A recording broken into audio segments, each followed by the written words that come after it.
Yesterday we did some very plain application problems. They were strictly in geometry.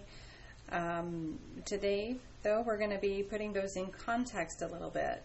But all of these are going to have to do with right triangles. So we're still going to be using right triangle trigonometry. Still all the same skills that we used yesterday. Just this time we get to draw some pictures and read a bunch of words. So our first example there says, a ladder 16 feet long leans against the side of a house. Find the height h from the top of the ladder to the ground when the angle of elevation of the ladder is 74 degrees. So I'm going to start this by drawing a picture of my scenario there. So let's see, I need a house. So I'll make myself a very plain house here. And then leaning against the side of the house, there's going to be a ladder. So I've got my ladder here.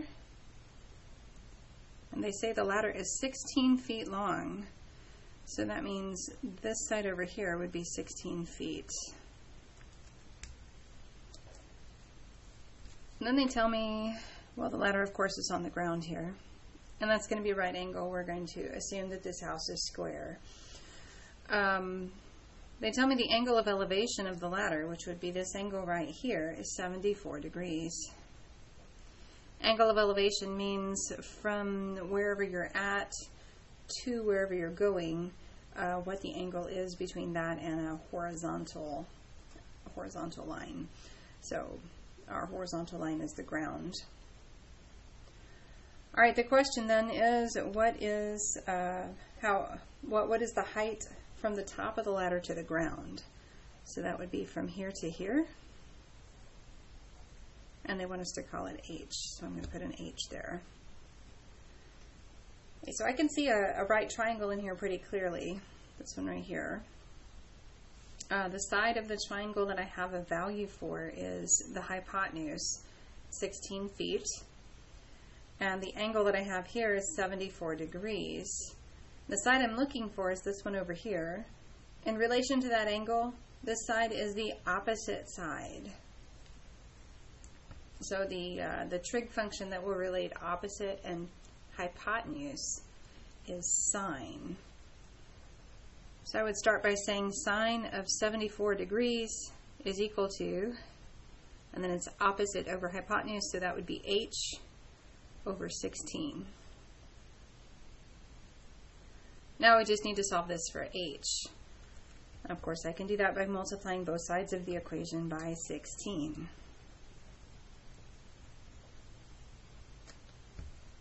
So that would give me that h is 16 sine of 74 degrees. This would be an exact answer. The label on this would be feet, if I was going to leave it like that. You should have downloaded the calculator yesterday, though, so you should be able to put this in that calculator. This one could actually be done just on a phone calculator or a scientific calculator if you happen to have one. So if I type this into my calculator, I get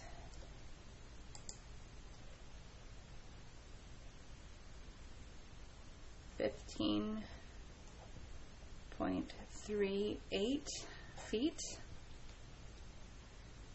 There was a 0. The calculator gave me a 0 for that last place. But in math, of course, when there's a trailing 0 after a decimal, we do not have to write it. So my answer to this one would be 15.38 feet, approximately. All right, for my second example there, if you feel like you had a pretty good grip on that one and you wanted to try this one, you could pause the video now and give that a shot and see if you can at least produce the picture there.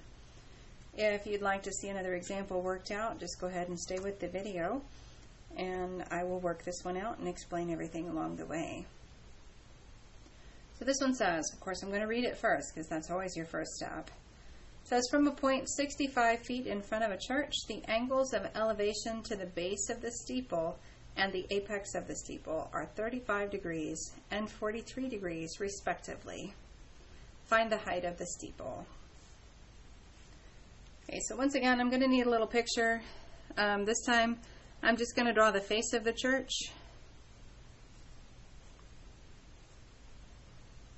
We're looking for information about the steeple, which is like a little tower and a spire on top of a church.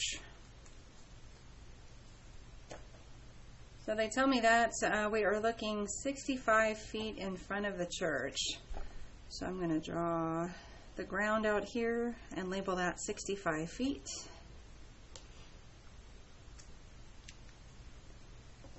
And then they tell me about the angles of elevation. So they say to the base of the steeple, that angle of elevation is one of these two. And then to the apex, which is the top, that angle is going to be the other one of these two. Now, looking at these two angles, even if you're not sure what it means by respectively, you can figure out which one is which, because the pink one that I've drawn here is clearly a smaller angle than the, I don't even know what color that is, teal? I don't know. Okay, so I'm going to label this one 35 degrees, and the bigger than one then is 43 degrees. Now what they're asking me to find here is, using this information, they're asking me to find the height of the steeple. So that would be from here to there. And I guess I'll call that H. Now what I see in my picture is I do see a nice couple of right triangles. There are actually two of them. So I need to come up with a plan, because this little piece here is not a side of either of those triangles. It's like part of the side of both of them. Well, one of them. Anyway. Okay, so my plan here is going to be to find the height of the big triangle here. This one. I think I'll call that Y.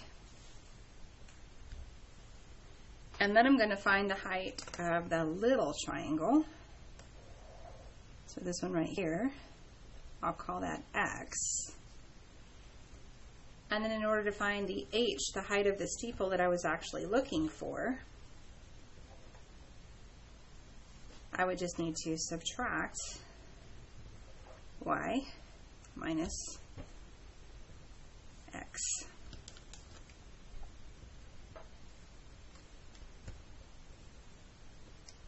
All right, so now I've got a little work to do. So I'm going to focus on a piece of this at a time.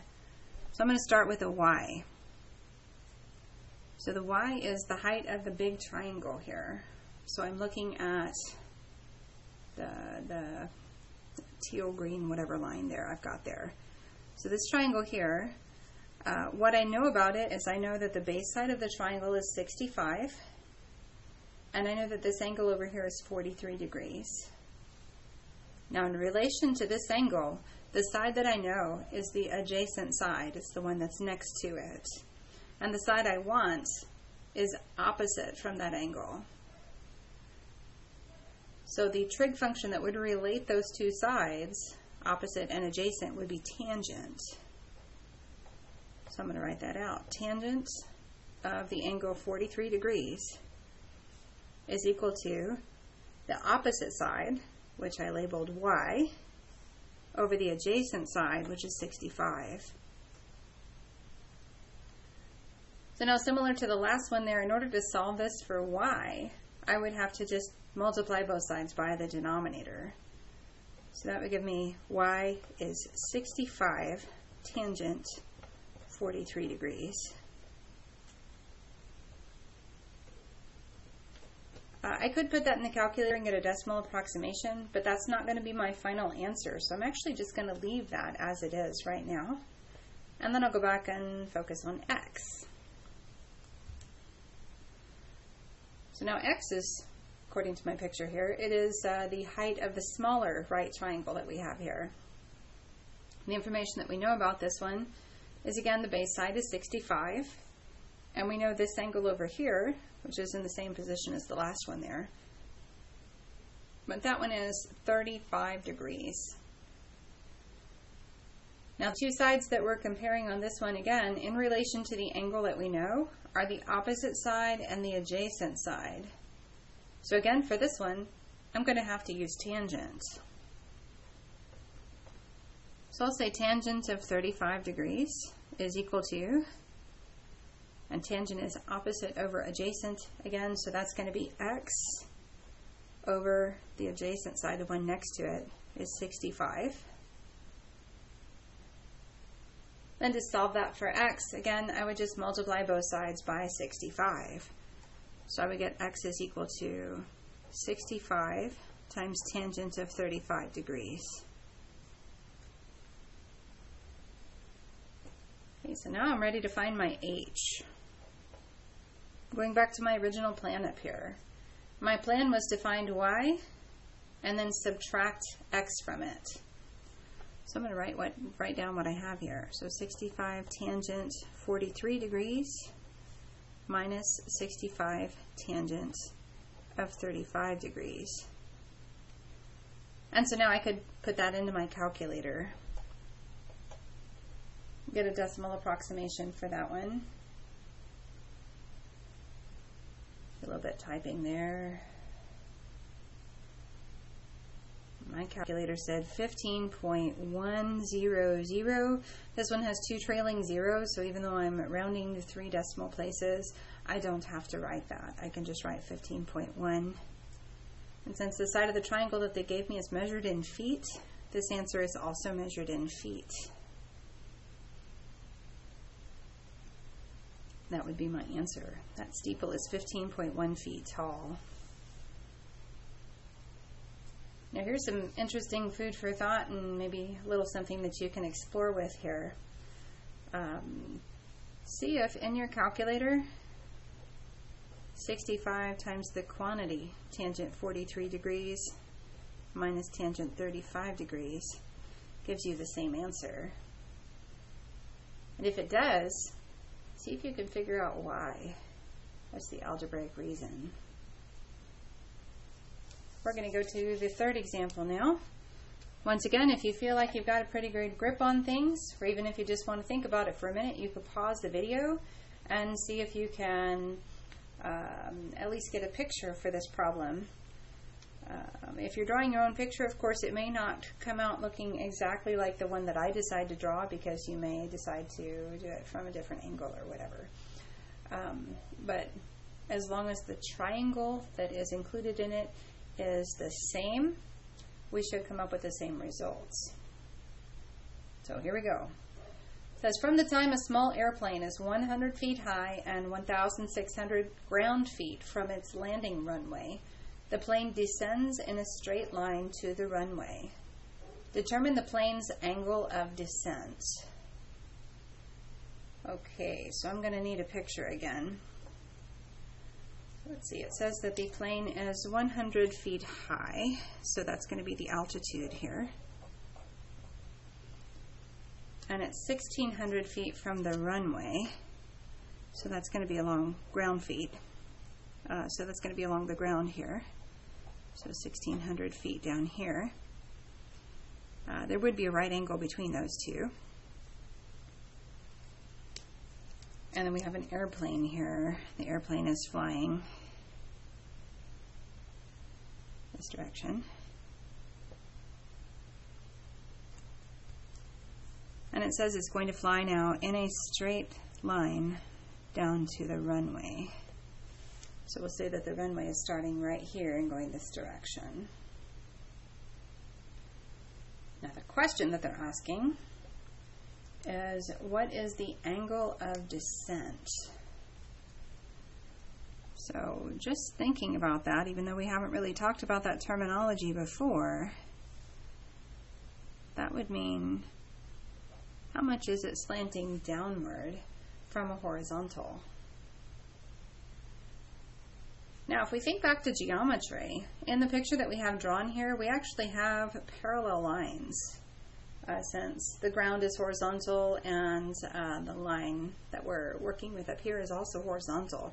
That means these two lines are parallel, and this would be what they called a transversal back in geometry there. And we learned in geometry that opposite interior angles are actually congruent. So this angle that I'm looking for here would be congruent to this angle, which means I could find this one, which I already have inside of my drawn triangle, and then that would be the same as that one up there. That would be my answer. I could have also drawn another triangle on here. I could have made a vertical line over here and connected it and then labeled them, because that would have made a rectangle. So that would have worked as well. I'm going to do it this way though. Okay, so my job is to find that theta. I'm looking inside my right triangle here. The two sides of the triangle that I have here are in relation to this angle theta would be the adjacent side and the opposite side. And so if I wanted to use a trig function to relate those two sides, opposite and adjacent, again, that would have to be tangent, because tangent relates opposite and adjacent. So I'm going to say tangent of that angle theta is equal to, and opposite from this angle would be 100, and adjacent to this angle, the side next to that angle, is 1600.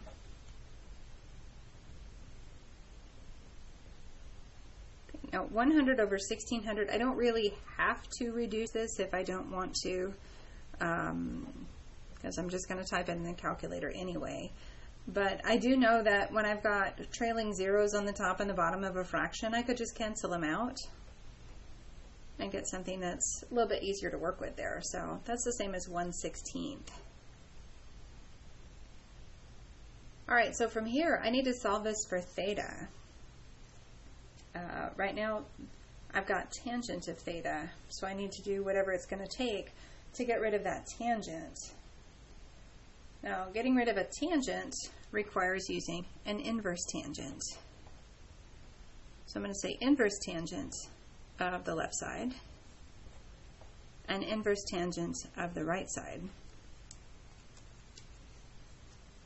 So now I'm just bringing in the left side here and the right side.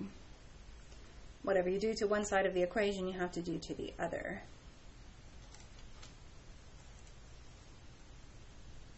All right, so on the left, inverse tangent and tangent will cancel each other out if that's an acute angle. And it is. We can see from the picture that's acute. We can also say for sure it's acute because that's a right angle. And this is a triangle. So that means the sum of the other two has to be 90. So both of them must be less than 90. On the other side here, now I've got inverse tangent, also known as arctangent, of 1/16. And so now to find the value for that, I would put that in my calculator. I type this in my calculator, inverse tangent of 1/16, and I would get 3.576. This is an angle, so the label on it should be degrees.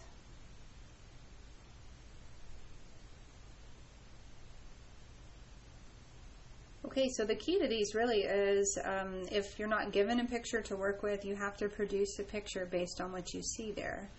And for right now, all of your pictures need to involve some kind of a right triangle. Later on, we'll deal with some where you don't have to have a right triangle. Like we'll learn how to do this one up here without needing to use all of what we did over here. But that's a lesson for another day. So for today, when you draw your pictures, you need to include some kind of a right triangle in that picture to make it work. Your assignment today is 4.8a. I will include a PDF of the pages in the book that you need for that. Maybe the same one as yesterday. I'll look and find out. And if you have questions on anything here in the notes or any of the practice problems on the assignment, be sure and attend the Zoom session this afternoon. I will post along with this what time that Zoom session will be happening.